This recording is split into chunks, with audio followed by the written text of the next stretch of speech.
नमस्कार, स्वागत है आपका जनसत्ता में। मैं हूं विभावरी दीक्षित, लेकर आई हूं आपके लिए बिजनेस वर्ल्ड की ताजा खबरें। रिलायंस इंडस्ट्रीज के chairman Mukesh Ambani green energy पर अपना काम कर रहे हैं और अगले 12 महीने में कंपनी ऑपरेशन भी शुरू कर देगी। रिलायंस की न केवल ग्रीन एनर्जी पर बड़ा कदम उठाने की उम्मीद है, बल्कि इस क्षेत्र में बादशाह बनने की भी उम्मीद जताई गई है। कंपनी इसके लिए जियो जैसे प्लान पर काम कर रही है। मुकेश अंबानी ने रिलायंस इंडस्ट्रीज की वार्षिक रिपोर्ट में कहा कि आने वाले सालों में भारत के पास दुनिया की सबसे सस्ती ग्रीन एनर्जी उपलब्ध होगी। जियो की सफलता का उदाहरण देते हुए मुकेश अंबानी ने कहा कि जिस तरह से आज भारत के पास दुनिया का सबसे किफायती वायरलेस ब्रॉडबैंड है, ठीक उसी तरह से इस दशक में हमारे पास दुनिया की सबसे सस्ती ग्रीन एनर्जी भी होगी।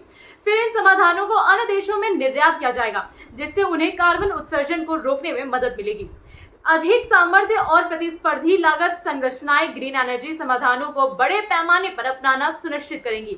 इसके साथ ही भारत की ग्रीन एनर्जी को बढ़ावा देने के साथ साथ हमारे देश को हमारी ऊर्जा जरूरतों में आत्मनिर्भर बनाने में मदद भी करेंगी।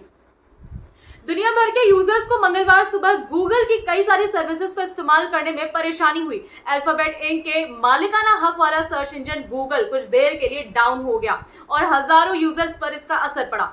ट्रैकिंग वेबसाइट downdetector.com के मुताबिक गूगल डाउन होने से कई सारे गूगल प्रोडक्ट्स ने काम करना बंद कर दिया, जिसमें Google photos, Google maps, Google drive, Google Duo जैसे ऐप्स शामिल हैं। हालांकि गूगल ने वापस काम करना शुरू कर दिया है। डाउन डिटेक्टर के मुताबिक 40,000 से ज्यादा लोगों ने दुनिया के सबसे बड़े सर्च इंजन के ठप होने की शिकायत की है। हालांकि गूगल के अपने ऐप स्टेटस डैशबोर्ड पर ठप होने से जुड़ी कोई जानकारी नहीं दी, लेकिन अब गूगल ने माना है कि गूगल डाउन हो गया था और कहा कि सर्विसेज बंद होने के पीछे की वजह सॉफ्टवेयर अपडेट इशू था। गूगल ने अपने बयान में कहा कि हमें एक सॉफ्टवेयर अपडेट से जुड़ी समस्या की जानकारी मिली है, जिससे यूजर्स को गूगल सर्च और मैप्स इस्तेमाल करने में दिक्कत हुई और इस असुविधा के लिए हम खेद व्यक्त करते हैं। हमने तेजी से इस समस्या को हल करने पर काम भी किया है और अब हमारी सर्विसेज वापस फिर से ठीक से काम कर रही हैं।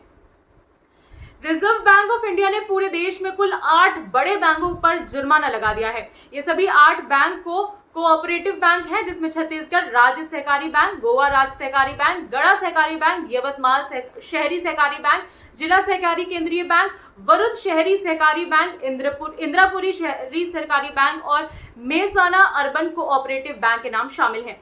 इसके अलावा आरबीआई ने एनबीएफसी स्पंदन स्फूर्ति फाइनेंशियल पर 2 करोड़ 33 लाख रुपए का मौद्रिक जुर्माना भी लगाया है। वहीं आरबीआई ने कुल 8 बैंकों पर 1 से लेकर 40 लाख रुपए तक का जुर्माना लगाया है। छत्तीसगढ़ राज्य सहकारी बैंक मर्यादित रायपुर पर रिजर्व बैंक ने 25 लाख रुपए का जुर्माना लगाया। जुर्माना 31 मार्च 2020 तक बैंक की वित्तीय स्थिति के संबंध में नाबार्ड द्वारा किए गए बैंक के वैधानिक निरीक्षण के बाद आता है। स्पंदना स्फूर्ति फाइनेंस पर सबसे ज्यादा 2 करोड़ 33 लाख की पेनाल्टी लगाई गई है। इन सभी बैंकों पर आरबीआई ने निरीक्षण करने के बाद जुर्माना लगाने का फैसला किया, जिसमें पता चला कि इन सभी बैंक ने आरबीआई के नियमों की अनदेखी करी थी। अभी के लिए बस इतना ही। बाकी बिजनेस वर्ल्ड से जुड़ी हर अपडेट के लिए बने रहिए जनसत्ता के साथ। धन्यवाद।